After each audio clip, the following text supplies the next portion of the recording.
दास रामाचार्य भक्ताये तजनाम शंकाटे पावावैरवाणी रथश्याम सुरवर वंदना जय देव जय मंगल मूर्ति हो श्री मंगल मूर्ति दर्शन मात्र मान श्रवण मात्र मान ब्राह्मण पूर्ति जय देव जय माता दी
विद्वान क्षमादमुच्यत जुवासुवासामरगीतयाशौश्रेयाङ्गवजायमाना तन्तिरासामयुन्यन्ति स्वाद्यो मनुष्यदेवीताः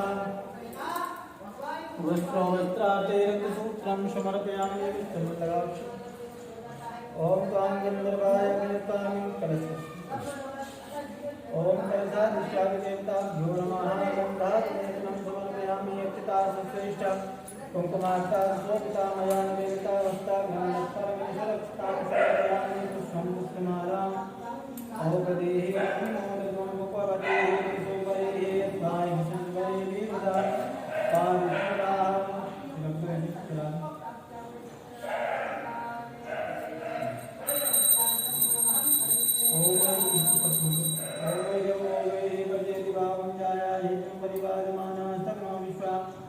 पारिषदाः वामदेहे नमः दक्षिणदेहे नमः गन्धादिशं पूजयामि ऐरवो इति ओम ऐरवो वेहि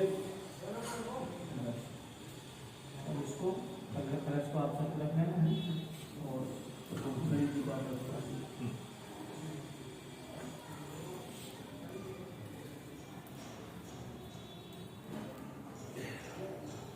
और आप पीछे हो जाओ आप हम लोग उल्टे पैर उल्टे पैर से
श्रीखंडम चंदनम दिव्यं गंधाढ्यं सुमनोहरं लेपनं सर्वश्रेष्ठं चंदनं विगृह्यताम्। अब ये जलाओ, उसके एक साथी बना दो भाई सिलाई चने से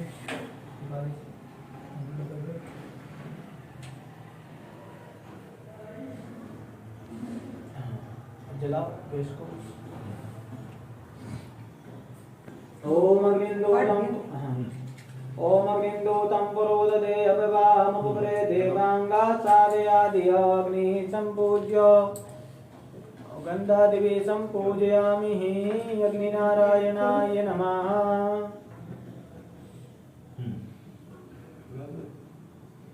जलेगी ना गैस। अब चलो दूसरा जला देंगे। वेदेकपयो दिव्यन्तरिक्षे पयोदा पर्वते प्रतिसा सन्तु मय्यम्मा कामधेनु सुमधुसां प्रक्रां पुष्टिदां स्वां। बस टेढ़ी करती क्या गंदी आपका फैल जाए फैल जाते हैं हो जाना क्या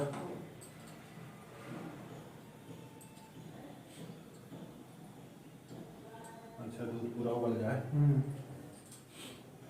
नदियाँ बहती रहेंगी। हाँ अपने यहाँ तो रोज ही बहती है। थोड़ा बंद कर बहुत हो गया नीचे से कर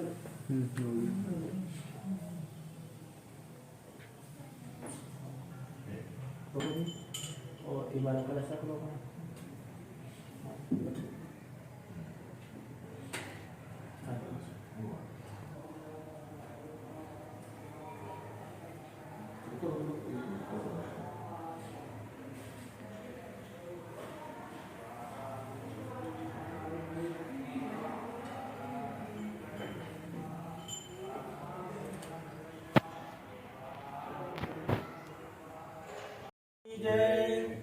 एक समय नैमिषारण्य तीर्थ में शौनकादिक 18,000 ऋषियों ने सभी प्राणों के जानने वाले श्री सूत जी महाराज से पूछा कि हे सूत जी महाराज, किस व्रत अथवा तप से अभिष्ट फल मिलता है, सो कहिए, हमारी सुनने की जानने की इच्छा है।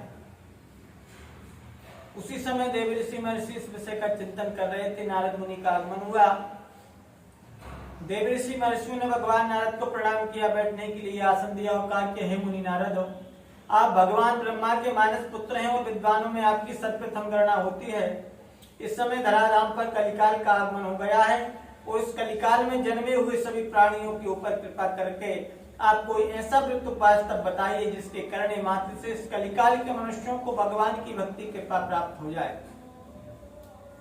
क्योंकि सतयुग, त्रेता, द्वापर आदि युगों में मनुष्य की आयु हजारों वर्ष की होती थी, जिसमें कई वर्ष भगवान की पूजन अर्चन तपस्या यज्ञ आदि अनुष्ठानों में मनुष्य व्यतीत कर देता था। लेकिन इस कलिकाल में मनुष्य की आयु क्षीण है, नाना प्रकार की व्याधि समस्याएं। इसलिए जो फल त्रेता, सतयुग, द्वापर, त्रेता आदि युगों में यज्ञ आदि अनुष्ठान करने से वर्षों वर्ष मनुष्य को प्राप्त होता था, वह इस कलिकाल में थोड़े से ही समय में भगवान की आराधना करने से मनुष्य को प्राप्त हो जाए। ऐसा कोई उत्तम व्रत उपाय तब बताएं। नारद मुनि इस विषय का चिंतन करते हुए धराधाम का, पृथ्वी लोक का भ्रमण करते हुए कई देव ऋषि महर्षियों विद्वानों के पास में गए, लेकिन इसका कोई उपाय नहीं कर पाए। इसके बाद में निराश होकर भगवान नारायण विष्णु के क्षीर सागर को गए, जहाँ पर शंख, चक्र, गदा, वैजयंती मालाओं से विभूषित देवों की भगवान नारायण को लक्ष्मी माता के साथ में दर्शन किए। भगवान ने पूछा कि हे नारद मुनि, किस कार्य से आगमन हुआ है। नारद मुनि ने अपना प्रश्न रखा कि भगवान, इस समय धराधाम पर कलिकाल का आगमन हो गया है और इस कलिकाल में जन्मे हुए सभी प्राणी अपने पूर्व कर्मों से युक्त और अनेक योनियों में नाना प्रकार के दुखों को, क्लेशों को भुगत रहे हैं। आप उनके उद्धार के लिए कोई उत्तम व्रत उपाय बताइए। भगवान नारायण ने विष्णु ने कहा कि नारद, इस कलिकाल में सत्यता को धारण करने से, अपने मन में सत्यनारायण भगवान का पूजन अर्चन करने से मनुष्य को मनोवांछित फल की प्राप्ति होती है।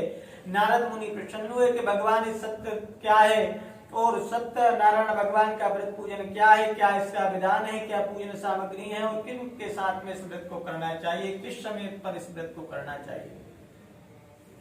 भगवान नारायण ने विष्णु ने कहा कि नारद, सत्य मेरा ही एक स्वरूप है। कोई मुझे सत्य, कोई ईश्वर, कोई कृष्ण, कोई राम आदि अनेक आदि नामों से जानते हैं और सत्यता पर चलकर अपने जीवन का निर्वहन करने के बाद में मनुष्य के जीवन में सत्य पर चलने से चित्त की एकाग्रता आती है और चित्त की एकाग्रता आने से उसके जीवन में आनंद की प्राप्ति होती है और जिसके जीवन में आनंद की प्राप्ति है उसके ऊपर प्रत्यक्ष भगवान की कृपा है। नारद मुनि ने पूछा कि भगवान इस व्रत को किस समय पर करना है, किन लोगों के साथ में करना है। भगवान ने कहा कि नारद, सत्यनारायण भगवान का व्रत पूजन करने के लिए कोई निर्धारित निश्चित समय नहीं है। जब भी हमारे मन में श्रद्धा हो, भक्ति हो, उस समय सत्य भगवान का व्रत पूजन करना चाहिए। पूजन सामग्री में विशेष करके पके केले, घृत, गेहूं का आटा, पत्र, पुष्प, फल श्रद्धा से भाव से भक्ति भाव में लीन होकर चंदन, पुष्प इत्यादि को एकत्रित करें। अपने आसपास के भाई बंधुओं, जाति बंधुओं, इष्ट मित्रों के साथ में, ब्राह्मण बंधुओं के साथ में भगवान की कथा श्रवण करें, भगवान का पूजन अर्चन करें। और जब भी कोई नया कार्य करें, गृहारंभ, गृह प्रवेश के समय, विवाह के समय पर और संतान प्राप्ति के बाद में अवश्य अपने जीवन में सत्यदेव भगवान का व्रत पूजन करना चाहिए। ऐसा व्रत पूजन करने से मनुष्य की कामना निश्चित करके सिद्ध होती है। और जिस दिन भगवान का व्रत पूजन करें, उस दिन प्रातः काल सूर्योदय से पहले उठकर नित्य नैष्ठिक कर्मों से निवृत्त होकर संध्योपासन इत्यादि देव आदि देवों के मंत्रों का स्मरण करते हुए, भगवान की भक्ति करते हुए निर्मल भाव से भगवान का व्रत पूजन करें। ऐसा व्रत पूजन करने से निश्चित करके मनुष्य की कामना सिद्ध होती है। और विशेष करके इस कलिकाल में मृत्यु लोग के लिए यही एक छोटा सा उपाय है। इति श्री सत्यनारायण व्रत कथायां प्रथमोध्यायां बोल श्री सत्यनारायण भगवान की जय।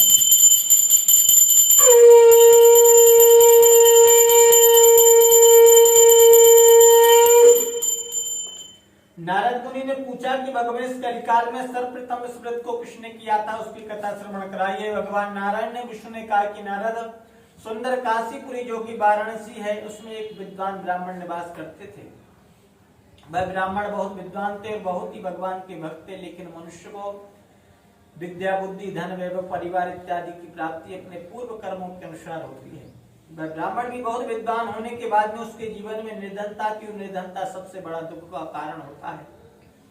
वह ब्राह्मण प्रातः काल सूर्योदय से पहले उठकर नित्य नैष्ठिक कर्मों से निवृत्त होकर संध्योपासन इत्यादि करने के बाद में नगर में घर घर जाकर भिक्षाटन करता था और भिक्षा में उसे जो कुछ भी धन दान प्राप्त होता था उससे अपने परिवार का भरण पोषण करता था। उस ब्राह्मण की इस दशा को देखकर ब्राह्मणों से प्रीत करने वाले भगवान विष्णु को दया आई और जहां पर वह सतानंद नाम का ब्राह्मण नगर में भिक्षाटन कर रहा था, भगवान ने एक बूढ़े ब्राह्मण का रूप धारण किया। उसके पास में जाकर नमस्कार करके प्रेम से पूछा कि हे ब्राह्मण देवता, तुम इस तरह घर घर जाकर भिक्षाटन करते हुए। ब्राह्मण बहुत दुखित हुआ और कहा कि महाराज, मेरे पास में आय का और कोई साधन नहीं होने के कारण मैं भिक्षाटन करके अपने परिवार का भरण पोषण करता हूँ। यदि आप मेरी इस दरिद्रता को, उस निर्धनता को दूर करने का कोई उत्तम उपाय जानते हो तो मुझे बताइए। वृद्ध ब्राह्मण रूपी सत्यदेव भगवान ने कहा कि तुम अपने जीवन में सत्यता को धारण करो, सत्य के मार्ग पर चलकर धन का अर्जन करो। इससे तुम्हारे समस्त दुख दारिद्र जन्म जन्मांतरों के दुख दारिद्र दूर हो जाएंगे। ब्राह्मण प्रसन्न हुआ, समस्त विधि विधान के विषय में जानकर घर में सोया और रात भर इसी विषय का चिंतन करता रहा कि प्रातः काल होते ही भगवान सत्यनारायण जी का व्रत पूजन करना है। घर में निर्धनता है, धन का अभाव है, कैसे भगवान का व्रत पूजन करूंगा। चिंतन करते करते प्रातः काल सूर्योदय हो गया। नित्य नैष्ठिक कर्मों से निवृत्त हुआ। मन में ऐसा संकल्प धारण किया कि आज मैं भिक्षा के लिए जाऊंगा और भिक्षा में मुझे जो कुछ भी धन धान प्राप्त होगा उससे मैं भगवान की समस्त पूजन सामग्रियों को एकत्रित करके आज ठाकुर जी का, लक्ष्मी नारायण जी का व्रत पूजन करूंगा। ऐसा संकल्प धारण करके जब नगर में गया तो भगवान की कृपा से, उस संकल्प के प्रभाव से उस दिन उसको भिक्षा में पहले की अपेक्षा बहुत अधिक धन धान प्राप्त हुआ, जिससे उसने पके केले, घृत, गेहूं का आटा, समस्त भगवान की पूजन सामग्रियों को एकत्रित करके अपने आसपास के भाई बहनों, इष्ट मित्रों, जाति बांधवों के साथ में मिलकर भगवान का व्रत पूजन किया। भगवान से प्रार्थना की कि हे प्रभु, मेरे समस्त जन्म जन्मांतरों के पापों को दूर करें। जिस व्रत के प्रभाव से भगवान प्रसन्न हुए और उस सतानंद नाम के ब्राह्मण की निर्धनता धीरे धीरे शनि शनि समाप्त होने लगे और प्रति पूर्णमासी संक्रांति को क्रम से हर महीने सत्यदेव भगवान का व्रत पूजन करने लगा। धन धान से परिपूर्ण होकर संपन्न हो गया। इसी क्रम से जब अगले महीने सत्यदेव भगवान का व्रत पूजन कर रहा था, उसी समय जंगल से लकड़ियां काट कर लाने वाला एक बूढ़ा भील गुरियेला लकड़हारा लकड़ियां बेचकर अपने परिवार का भरण पोषण करता था। उस दिन लकड़ियों को बेचने के लिए जा रहा था। रास्ते में बहुत तेजी से प्यास लगी। जलपान करने की इच्छा से ब्राह्मण के घर में गया। जाकर देखा तो सभी लोग भक्ति भाव में लीन होकर ठाकुर जी का लक्ष्मी नारायण जी का व्रत पूजन कर रहे थे, भगवान की कथा श्रवण कर रहे थे। लकड़ारा भी वहां पर बैठ गया, भगवान की कथा श्रवण की, पूजन अर्चन किया भगवान से। पूजन के बाद में लकड़ारे ने ब्राह्मण को प्रणाम किया, भगवान को प्रणाम किया और निवेदन किया कि हे ब्राह्मण देवता, आप सभी लोग एकत्रित होकर भक्ति भाव में लीन होकर ये क्या कर रहे थे और इसको करने से क्या फल की प्राप्ति होती, मुझे बताइए, मुझे जानने की इच्छा है। सतानंद नाम के ब्राह्मण ने बताया कि मुझे एक वृद्ध ब्राह्मण ने बताया था कि इस कलिकाल में अपने जीवन में सत्यता को धारण करने से मनवांछित फल की प्राप्ति होती है और मुझे ऐश्वर्य धन धान्य की प्राप्ति भगवान ठाकुर जी की कृपा से हुई है। लकड़ारा ये सब जानकर बहुत प्रसन्न हुआ और कहा कि भगवान मुझे भी आप सत्यदेव भगवान के व्रत के विषय में बताइए, मैं भी अपने जीवन में सत्यता को धारण करूंगा, सत्यनारायण भगवान का व्रत पूजन करूंगा। लकड़ारा समस्त विधि विधान के विषय में जानकर जलपान किया, भगवान को प्रणाम किया, घर से बाहर निकला। लकड़ियों के गट्ठर को अपने सर पर रखकर मन में मानसिक रूप से संकल्प लिया कि आज इन लकड़ियों को बेचने से मुझे जो कुछ भी धन धान्य प्राप्त होगा उसके बदले में मैं भगवान की समस्त पूजन सामग्रियों को एकत्रित करूंगा और आज अपने जीवन में भगवान ठाकुर जी का व्रत पूजन करूंगा। ऐसा संकल्प धारण करके जब वह लकड़ारा उन लकड़ियों को बेचने के लिए गया तो भगवान की कृपा से उस दिन ऐसे नगर में प्रवेश कर गया जहाँ पर धनवान लोग निवास करते थे। पहले उन लकड़ियों को बहुत कम दाम में बिकती थी, जिससे उसके परिवार का भरण पोषण कर पाना मुश्किल था, लेकिन भगवान की कृपा से उसको लकड़ियों के बदले में पहले की अपेक्षा 4 गुना अधिक धन प्राप्त, जिससे उसने प्रसन्नचित्त होकर भगवान की समस्त पूजन सामग्रियों को एकत्रित करके अपने आसपास के इष्ट मित्रों के साथ में भगवान का व्रत पूजन किया, भगवान से प्रार्थना की, जिसके फलस्वरूप भगवान ठाकुर जी प्रसन्न हुए और उस लकड़हारे की धीरे धीरे दरिद्रता निर्धनता समाप्त हो गई, सुख संपत्ति ऐश्वर्य से परिपूर्ण होकर प्रीति पूर्णमासी संक्रांति उपक्रम से हर महीने सत्यनारायण भगवान का व्रत पूजन करता हुआ भगवान के सात्विक धाम प्राप्त हुआ। इति श्री सत्यनारायण व्रत कथायां द्वितीयोऽध्यायः मूल श्री सत्यनारायण भगवान की जय।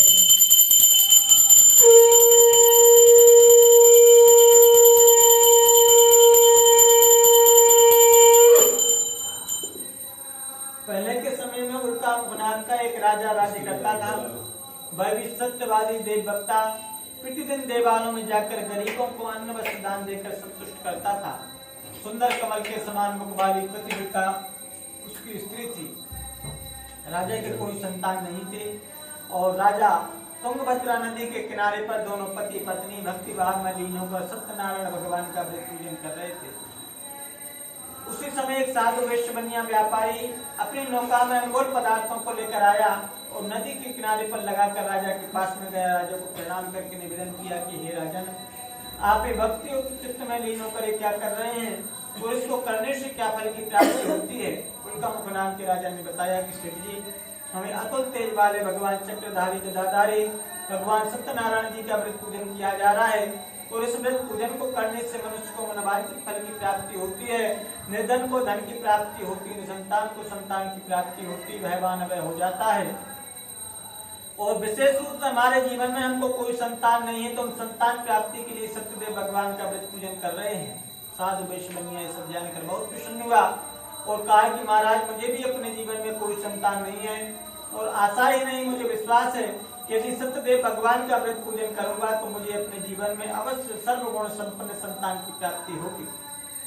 साधु वैश्य बनिया ये सब जानकर बहुत प्रसन्न हुआ और समस्त विधि विधान के विषय में जानकर नौका में बैठकर अपने घर पहुंचा।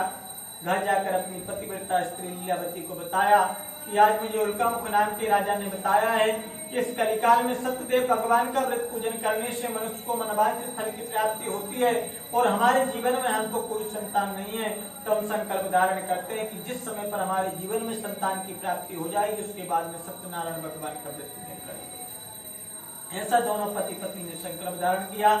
उस संकल्प के प्रभाव से भगवान की कृपा से उसकी वह लीलावती नाम की पतिव्रता स्त्री भर्ता के साथ प्रसन्न धर्म में तत्पर होकर सत्यदेव भगवान के प्रसाद से गर्भवती हुई और उसने 10वें महीने में एक बहुत सुंदर कन्या को जन्म दिया। बहुत समय के बाद में संतान प्राप्ति हुई। समय व्यतीत हो गया। साधु वैश्य ने अपने गुरुजनों को बलवाकर उस पुत्री का नामकरण संस्कार करा दिया, कलावती नाम रख दिया। नामकरण के बाद में लीलावती ने कहा कि स्वामी हम भगवान का व्रत पूजन करने हमने संकल्प धारण किया था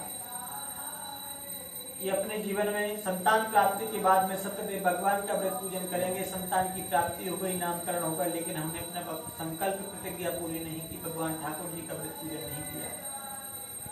साधु वैश्य बनिया कहने लगा कि अभी तो मैं दूसरे राज्यों में प्रदेशों में व्यापार करने के लिए जा रहा हूँ, जब वहां से वापस आऊंगा तो अवश्य बड़े विशाल रूप में सत्यनारायण भगवान का व्रत पूजन करूंगा।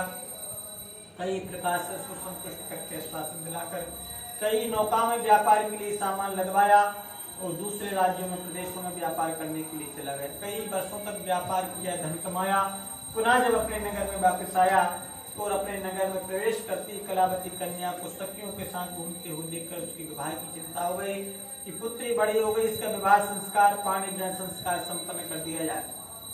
और अपनी धन की रक्षा करने वाले दूतों से कहा कि मेरी पुत्री के वास्ते कोई सुयोग बनी के बेटे को बताओ, उसका विवाह संस्कार पाणी ग्रहण संस्कार संपन्न करना है। साधु वेश ने का आदेश पाते दूत गए और कांचन नामक नगर जो कि कलकत्ता है, वहां से एक वैश्य पुत्र को अपने साथ में लेकर आए और कहने लगे कि महाराज हम एक वैश्य पुत्र को लाए हैं, आप देख लीजिए यदि कलावती कन्या के योग हो तो उसके साथ में विवाह संस्कार संपन्न कर दीजिए।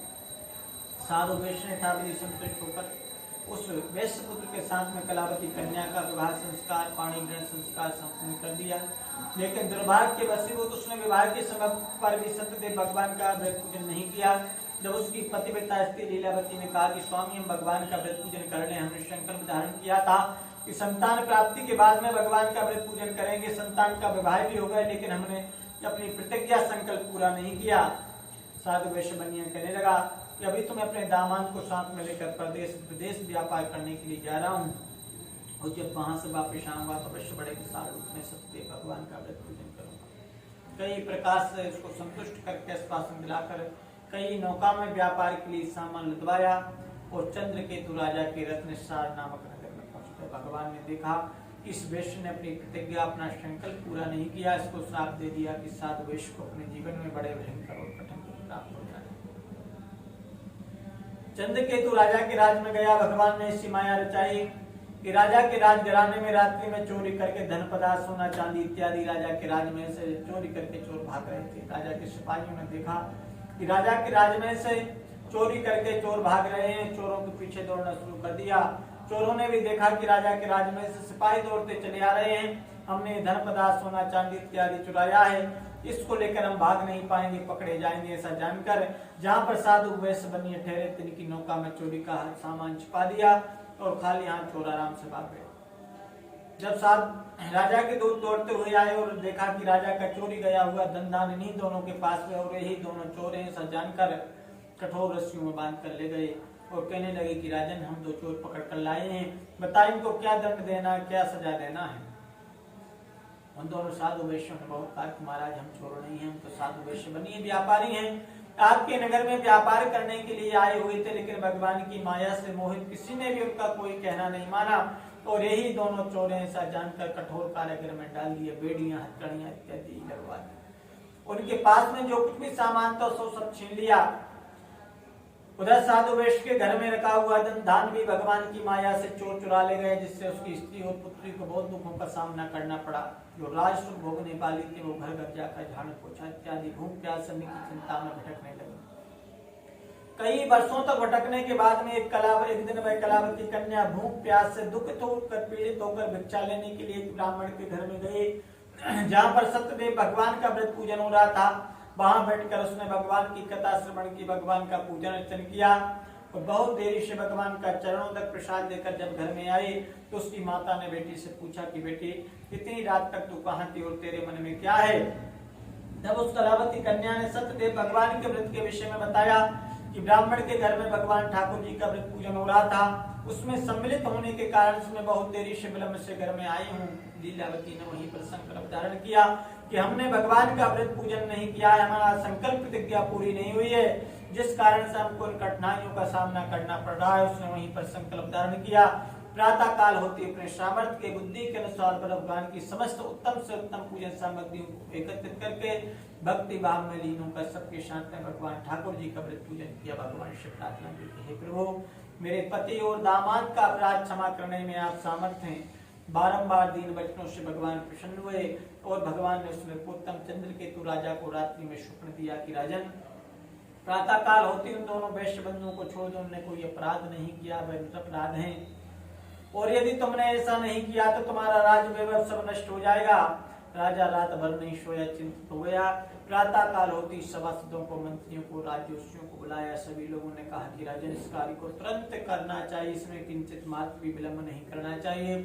राजा ने तुरंत दूतों को आदेश किया कि कारागृह में डाले हुए दोनों वेश्यों की बेड़ियां हथकड़ियां खुलवा दी जाए, छोर कर्म करवा दिया जाए, नए नए वस्त्र आभूषण पहना कर राजा के राज दरबार में खड़ा कर दिए। राजा ने अपने सिंहासन से उठकर हाथ जोड़कर भगवान की माया से उन दोनों वेश्यों का स्वागत किया, अभिवंदन किया कि हे महाशय, तुम्हारे प्रारब्ध से, तुम्हारे भाग्य से, तुम्हारे योग से तुमको कष्ट हुआ है, मैं तो उसमें निमित्त मात्र बना हूं। और राजा ने उनका जो कुछ भी धन दान सामान छीन लिया तब दुगने करके उनको वापस कर दिया और घर के लिए विदा कर दिए। तीसरी सत्यनारायण व्रत कथायाम तृतीयोध्यायाम बोल श्री सत्यनारायण भगवान की जय।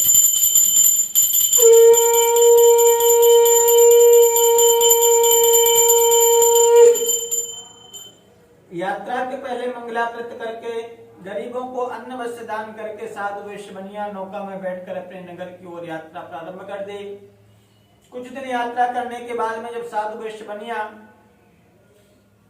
रात्रि विश्राम के लिए समुद्र के किनारे पर एक बरगद के वृक्ष के नीचे जाकर ठहरे, उसी समय भगवान ने देखा कि इस वेश्य की परीक्षा लेनी चाहिए। इसने इतनी कठिनाइयों के बाद में भी अपने जीवन में अहंकार को नष्ट किया है कि नहीं, इसने झूठ बोलना बंद किया है कि नहीं, इसकी परीक्षा लेनी चाहिए, इसने सत्यता को धारण किया है कि नहीं। और जहां पर साधु वेश्य बनिए ठहरे थे, वहां भगवान ने एक दंडी महात्मा साधु सन्यासी का रूप धारण किया।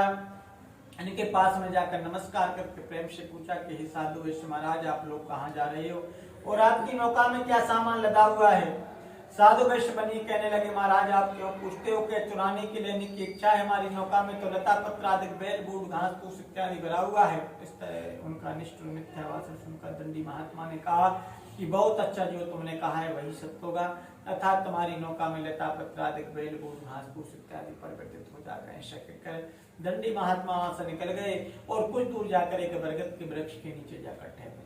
दंडी महात्मा के चले जाने के बाद में साधु वैश्यों ने नित्य निष्ठ कर्मों से निवृत्त होकर अपनी नौका की ओर देखा तो नौका जल में उथलाने लगी, तैरने लगी। आश्चर्य करने लगा, कभी तो धन से परिपूर्ण थी और पानी में दबी हुई थी, अब क्या हो गया जो उथलाने लगी, तैरने लगी। आश्चर्य करने लगा, जब पास जाकर उसको खोल कर देखा तो धन पदार्थ, सोना चांदी इत्यादि की जगह घास फूस इत्यादि परिवर्तित हो गए। धन मोह से मूर्छित होकर साधु वैश्य बनिया जमीन पर गिर गया, उसको मूर्छा आ गई। जब कुछ देर बाद उसकी मूर्छा नष्ट हुई तो पुनः विलाप करने लगा, रोने लगा। तब उसके दामाद ने कहा कि आपके रोने गाने से कुछ नहीं होना है, आपको उन दंडी महात्मा ने श्राप दिया है। वह दंडी महात्मा सब कुछ करने में समर्थ हैं, हम लोग उन्हीं की शरण में जाएं तो हमारा मनोरथ अवश्य सिद्ध होगा। अपने दामाद का ऐसा वचन सुनकर साधु वैश्य बनिया दंडी महात्मा की खोज में निकल गए और कुछ दूर ढूंढने के पश्चात एक वट वृक्ष के नीचे जाकर दंडी महात्मा के दर्शन हुए। साधु वैश्यों ने भगवान के चरण पकड़ लिए, साष्टांग प्रणाम किया, दीन वचनों से प्रार्थना की कि हे प्रभु, आपकी लीला को तो ब्रह्मादिक देवता, ऋषि मुनि विद्वान इत्यादि नहीं जान पाते, तुम्हें एक तुच्छ प्राणी साधु वैश्य बनिया व्यापारी आपकी लीला को कैसे जान पाता। बारंबार दीन वचनों से प्रार्थना की, जिसके फलस्वरूप भगवान दंडी महात्मा प्रसन्न हुए और कहा कि तुम्हारा इच्छित वरदान तुमको प्राप्त हो जाएगा। ऐसा इच्छित वरदान देकर भगवान वहीं अंतर ध्यान हुए। इसके बाद में जब साधु वैश्य बनिया पुनः अपनी नौका के पास में आया और जैसे पहले धन से परिपूर्ण थे वैसे ही देखकर कहने लगा कि भगवान की कृपा से मेरा मनोरथ सिद्ध हुआ। वहीं आसपास के लोगों को एकत्रित किया, सबके साथ में मिलकर भक्ति भाव में लीन होकर ठाकुर जी का व्रत पूजन किया, भगवान से प्रार्थना की और नौका में बैठकर अपने नगर की ओर यात्रा प्रारंभ कर दी। कुछ दिन यात्रा करने के बाद में जब अपने नगर की नदी के निकट पहुंच गया तो अपने धन की रक्षा करने वाले दूतों से कहा कि तुम मेरे घर जाकर सब समाचार सूचना दे दो कि आपके एक साधु वैश्य महाराज बहुत सारा धन धान सामान लेकर भाई बहनों के साथ में नगर के नदी के निकट आ गए हैं। उस समय कलावती लीलावती दोनों भक्ति भाव में लीन होकर ठाकुर जी का व्रत पूजन कर रही थी। सत्यदेव भगवान का दूतों ने जाकर उसकी पतिव्रता स्त्री लीलावती को शुभ समाचार दिया कि साधु वैश्य महाराज बहुत सारा धन धान्य सामान लेकर भाई बंधुओं के साथ में नदी के निकट आ गए। ये सब समाचार सुनकर वह लीलावती बहुत प्रसन्न हुई, भगवान का व्रत पूर्ण किया, प्रसाद चरणों तक लिया और कलावती कन्या से भी कहा कि तुम भी भगवान का व्रत पूर्ण करके नदी के किनारे पर आ जाना। कलावती कन्या माता के चले जाने के बाद में भगवान के व्रत को प्रसाद को त्याग कर नदी के किनारे पर गई। इसके फलस्वरूप भगवान विष्णु ने उसके पति को नौका से जल में अदृश्य कर दिया।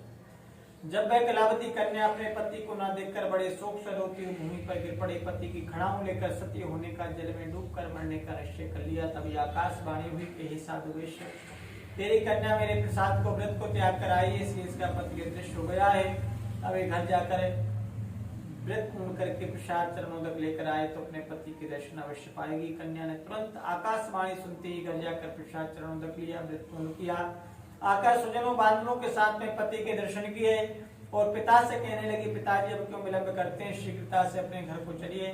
तब उस साधु वैश्य ने बड़े विशाल रूप में नदी के किनारे पर सत्यदेव भगवान का व्रत पूजन किया। प्रति पूर्णमासी संक्रांति को क्रमशः हर महीने सत्यनारायण भगवान का व्रत पूजन करता हुआ भगवान के साकेत धाम को प्राप्त हुआ। इति श्री सत्यनारायण व्रत कथायां पंचचतुर्थोऽध्यायः। श्री सत्यनारायण भगवान की जय। पहले के समय में तुंगध्वज नाम का एक राजा राज्य करता था। वह विशुद्धवादी देवभक्त था।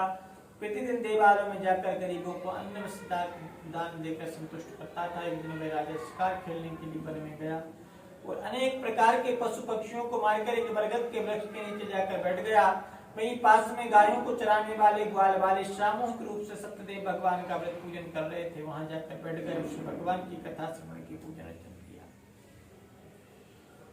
और अहंकार के वशीभूत राजा ना तो वहां पर भगवान के पूजन में सम्मिलित हुआ, ना भगवान को प्रणाम किया, नमस्कार किया कि मैं कहाँ चक्रवर्ती सम्राट राजा छोटे हिंदी जात के ग्वाल वाले गायों को चराने वाले, मैं इनके साथ में कैसे भगवान का व्रत पूजन कर सकता हूँ। अहंकार के वशीभूत राजा वहां पर नहीं गया, न भगवान को प्रणाम किया, नमस्कार किया। जबकि यहाँ पर भगवान का व्रत पूजन हो रहा है, हमको आमंत्रण नहीं हुई है तो भगवान को प्रणाम नमस्कार कर लेना चाहिए। राजा अहंकार के वशीभूत होकर वहां पर नहीं गया। ग्वाल वालों ने जब राजा को एक प्रसाद दोने में दिया तो उसका प्रसाद भी ग्रहण नहीं किया। ग्वाल वाले सब अपने घर को चले गए। राजा जब अपने राजघराने में गया तो भगवान के प्रकोप से उसकी राजा की राजपुत्र वैभव सब नष्ट हो गया। राजा निर्धन हो गया, भूख प्यास मांगने लगा, भटकने लगा। कई वर्षों तक भटकने के पास में राजा ने राजजोशियों से पूछा और राजजोशियों ने बताया कि राजन, आपने किसी देव का अपमान किया जिसके फलस्वरूप आपकी स्थिति हुई है। राजा को अपनी भूल का स्मरण हुआ। राजा ने वहीं पर संकल्प धारण किया कि जिस वन में जिन ग्वाल बालों के साथ में भगवान का व्रत पूजन हो रहा है वहीं पर मैं भगवान का व्रत पूजन करूंगा। राजा ने प्रयत्न करके ग्वाल बालों को सभी को एकत्रित किया, सबके साथ में मिलकर भक्ति भाव में लीन होकर भगवान का व्रत पूजन किया।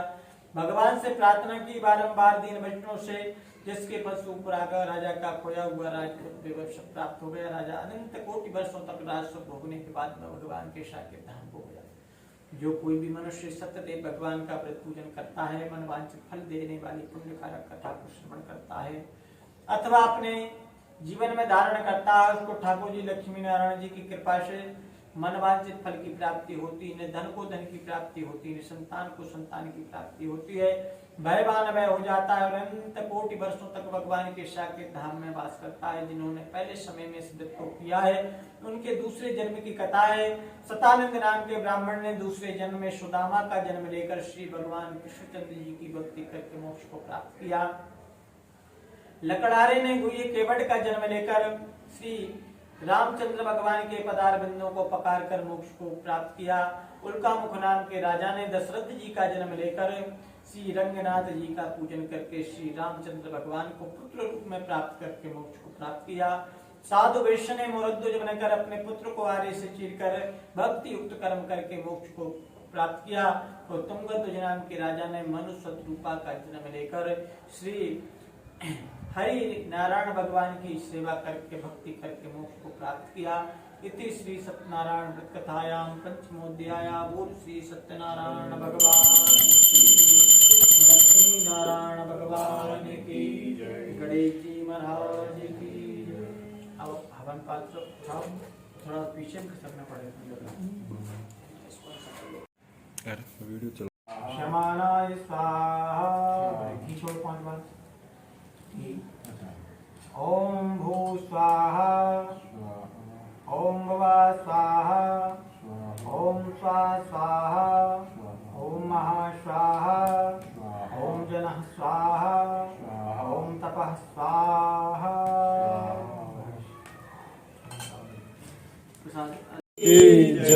ओम जय लक्ष्मी रमणा स्वामी, जय लक्ष्मी रमणा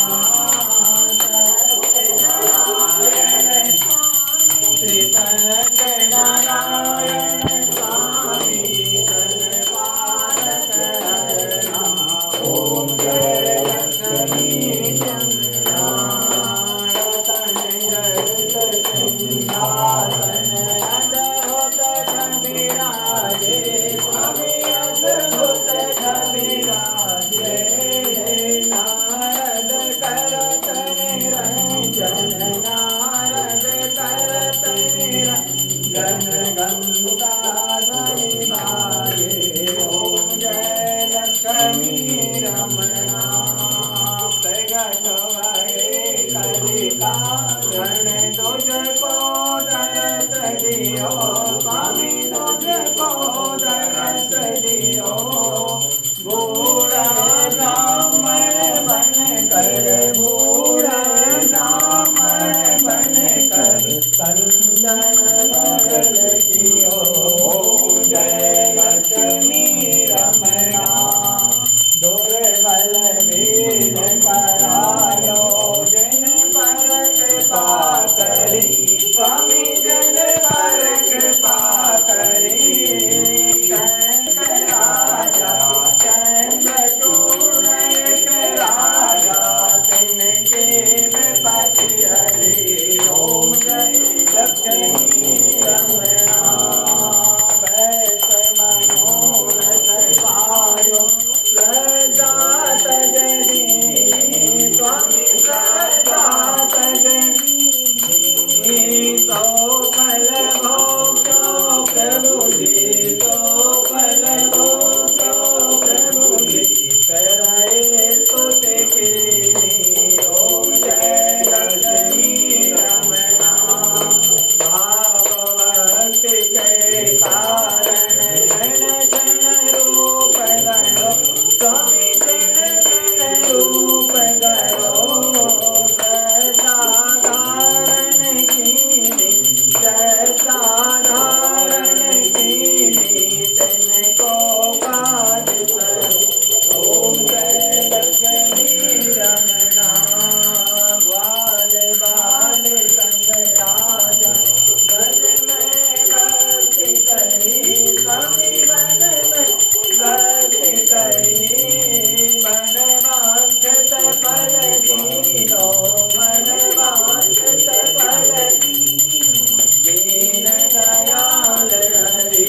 ओम जय लक्ष्मी रमणा जगत प्रसाद समायो, कदली फल में स्वामी, कदली फल में धूप दीप तुलसी, धूप दीप तुलसी राजियत देवा। ओम जय लक्ष्मी रमणा श्री सत्यनारायण जी की आरती जो कोई नर गावे स्वामी, जो कोई भज गावे। कहत वामन स्वामी जपत हरि हर स्वामी, मन वांछित फल पावे। ओम जय लक्ष्मी रमणा, जय लक्ष्मी रमणा स्वामी, जय लक्ष्मी रमणा। सत्यनारायण स्वामी, सत्यनारायण स्वामी, जन पालक हरणा। ओम जय लक्ष्मी रमणा कर्पूर गौरम करुणावतारम संसारसारम भुजगेन्द्रहारं सदा वसन्तं हृदयारविन्दे भवम् भवानी सहितं नमामि मन्दारमाला पूरिताधिकारे कपालमालाक्षरशेखराय दिगंबराय च दिगंबराय नमः शिवाय च नमः। ठीक है बोल हरि ओम।